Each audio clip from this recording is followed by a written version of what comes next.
Assalamualaikum warahmatullahi wabarakatuh.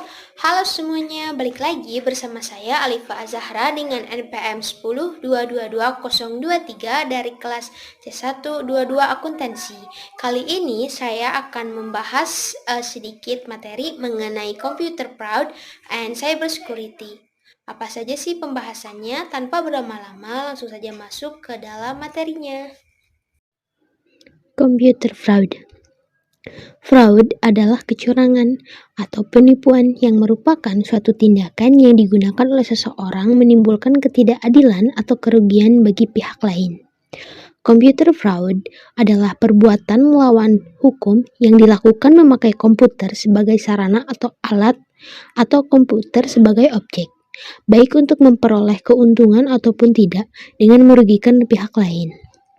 Kejahatan yang berhubungan erat dengan penggunaan teknologi yang berbasis utama komputer dan jaringan telekomunikasi ini dalam beberapa literatur dan prakteknya dikelompokkan dalam beberapa bentuk, antara lain sebagai berikut.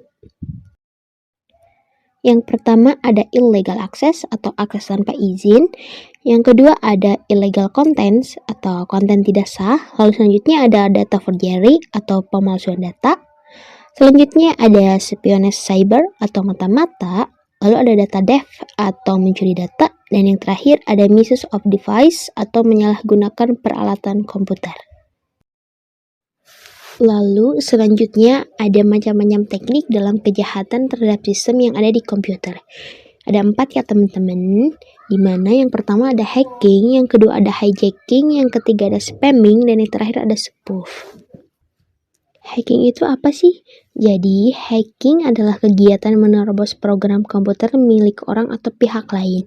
Dan hacker adalah orang yang gemar ngoprek komputer, yang memiliki keahlian membuat dan membaca program tertentu, dan terobsesi mengamati keamanannya. Lalu yang kedua ada hijacking, atau yang biasa disebut dengan session hijacking. Adalah suatu bentuk cybercrime di mana peretas mengambil kendali penuh session milik user lain. Hacker melancarkan aksi peretasan setelah sukses memperoleh autentikasi session ID dari data yang telah tersimpan pada cookie. Lalu yang ketiga ada spamming.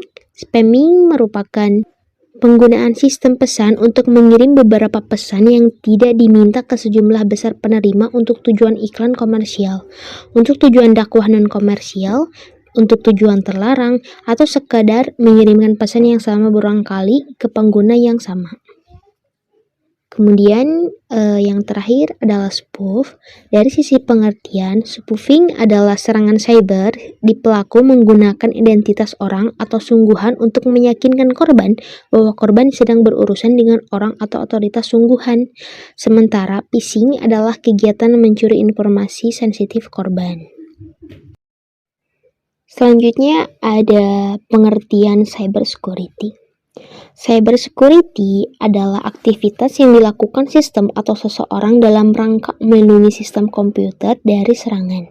Biasanya, serangan tersebut bersifat ilegal, bertujuan membantu user agar dapat mencegah penipuan atau mendeteksi adanya usaha penipuan di sebuah sistem yang berbasis informasi. Informasinya sendiri memiliki arti non-fisik. Keamanan cyber merupakan tulang punggung dari era baru yang berkembang di Indonesia, yaitu era kreatif, era digital, dan era inovasi. Lalu selanjutnya ada konsep cyber security. Apa saja sih konsepnya itu? Jadi ada 3 konsep ya teman-teman. Yang pertama ada confidentiality atau kerahasiaan.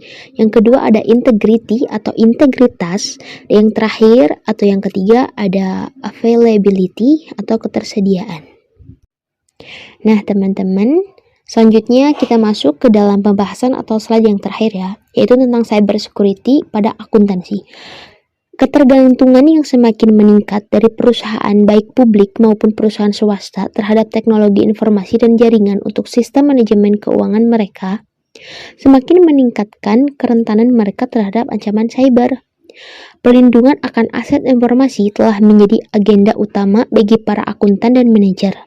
Saat ini, audit internal menghadapi kebutuhan untuk beradaptasi mengatasi risiko kritis yang berkaitan dengan keamanan cyber.